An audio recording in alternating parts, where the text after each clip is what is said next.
All right, when you're going over this retest, I only want you to focus on the ones that you missed. In the past, I wanted you to look at all of them so that you can grade it, but on this one, we'll only do the ones that you missed. So you can fast forward. I want you to take notes on those that you missed. If you got it correct, just go ahead and skip it. So on A, wait. So on A, it disappeared, but that was 2 to the 5th power. And B disappeared also. That's 5, 6 to the 5th power. And then that was 3 to the 5th power. This 45 came out really weird, 4 to the 5th power. So which one is going to have a value that's less than the base? The value means when you get the answer.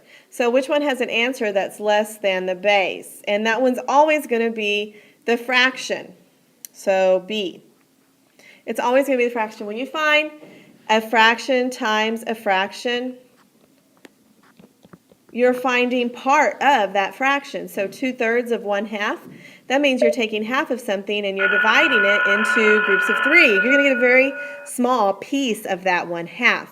So anytime you multiply fractions or a fraction with anything, you're going to end up with a smaller number. Number 2, which one should you perform first? Boys and girls, a lot of you chose division. Sorry, but I don't even see a division problem in any of this. Please excuse my dear Aunt Sally. Do we have any parentheses? Yes. And that's what you do first. In the parentheses, you have subtraction and you have multiplication. Which one do you do first? Well, let's look. Multiplication comes before subtraction, so you would multiply first. Number 3, approximately, we should have 3/5 of U.S. homeowners have a cell phone. What percent of homeowners do not have a cell phone? So if 3 out of 5 do, that means that 2 out of 5 do not. 2 out of 5. Okay.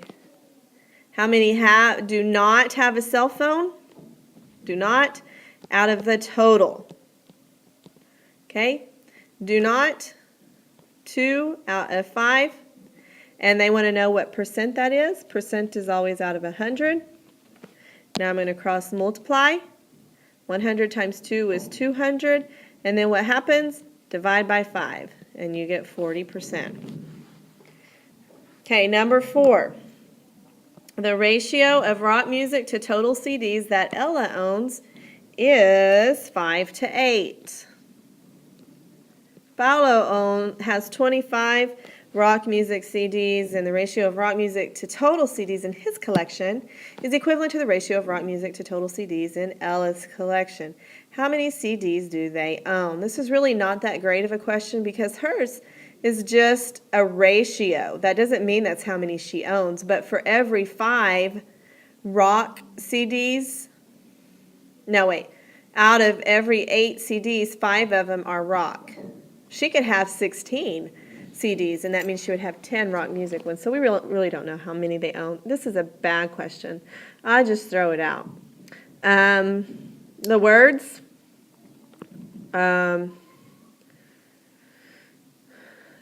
to 8. So that's the first number. 5 to 8. Rock to total.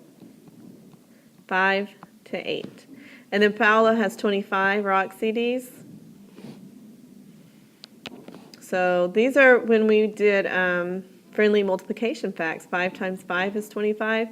So 8 times 5 is 40. And then how many do they own together? This is where the bad part comes in because we don't know how many she has really.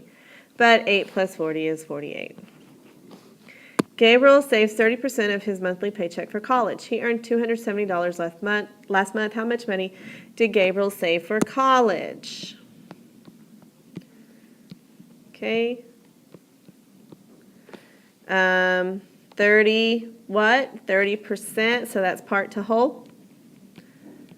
Part, total, 30 out of 100. And they're saying, well, how much would that be out of $270?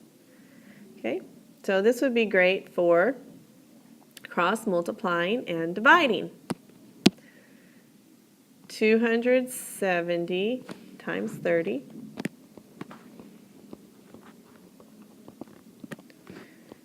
8,100, and then divided by 100. Just do it like this, you guys. This is so easy when you just divide by 100 and then mark out zeros. You're left with $81. 20 children from an after-school club went to a matinee. This is 25% of the children in the club.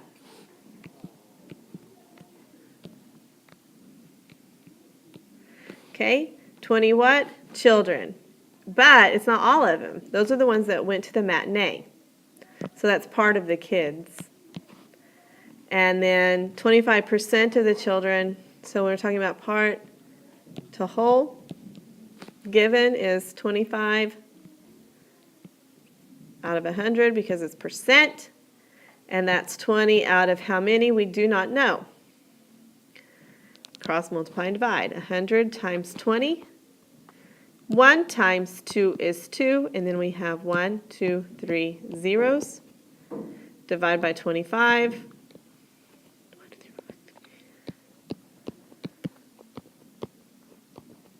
That is 80. Isaiah answered 40 of the 50 questions in his mathematics test correctly.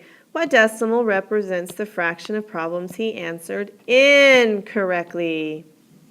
Okay. Oh, I don't think we need a WGU table. Hold on, let me get rid of this.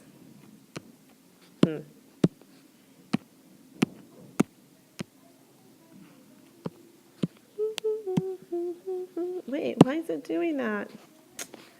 Won't let me delete it now. Let me see if I can do this. Such a time waster. No, just this. Okay, 40 out of 50 were answered correctly. So that means Teachers, 10. excuse the interruption. There was an email sent from Ms. Valencia. Please release those students to the choir room at this time. Thank you. 10 out of 50 were incorrect. Okay, 10 out of 50. Now, some of you might choose this one because it's 10. Some of you might choose this because, oh, I see a 4 and a 5, so that must be it. Those are ridiculous reasons. Okay, we need to change that to a decimal. Okay, so let's simplify it first. Get rid of the zeros. For every zero you have on the top, you can get rid of 1 in the bottom, and that leaves you with 1/5. And then what strategy do we use to change fractions to decimals? TIBO.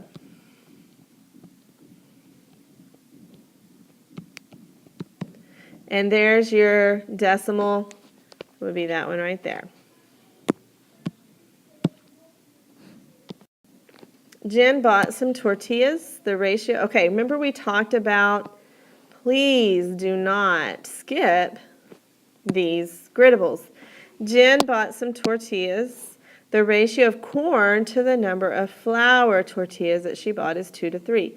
Write the decimal equivalent to the fraction of the flour tortillas out of the total tortillas. Okay, so 2 represents the flour. No, corn to flour. Corn came first, so corn is 2. Flour is 3. 2 to 3. And then they want the decimal equivalent to the fraction of the flour tortillas out of the total tortillas. Okay, flour out of the total. What's the total? Did you read the word total on there? You have to find 3 out of 5, so we don't even need the U part, okay? Now we're going to write it as a decimal. So I didn't need a WGU table after all because you just don't. All right, so we're going to change 3 out of 5. Remember, there were only 3 flour out of 5 to a decimal, TIBO, and that is 6. So after the decimal, you would type in or write in 6.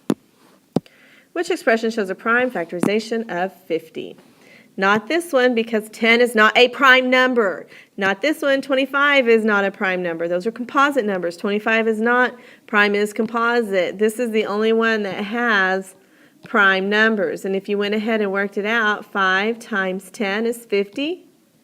That one stops. 10 keeps going because it's composite, which is 2 times 5. 2 is prime, 5 is prime. 2 times 5 times 5, which is the same thing as that. Which number only has 2 factors? In other words, which one is prime? This is the one that has only 2 factors. What are those factors? 1 and 17. That's the only way you can make 17. Which expression is equivalent to this one? Okay, how many times are you multiplying 3.6? 3 times. This one right here. Allison raised 10th to the 10th power. Then she divided this value by 1,000. I saw you guys doing some crazy math on this. What did I tell you to do on the video? If it's 10 to the 10th power, just put 10 zeros. 1, 2, 3, 4, 5, 6, 7, 8, 9, 10. Divided by 1,000. Now for every 0 we have in the top, we're going to mark out 1 in the bottom. Bump, bump, bump, bump, bump, bump. And then this is what we have left. So that's your answer. If you need to, you can slide in some commas to help you read that number better. That's 10 million.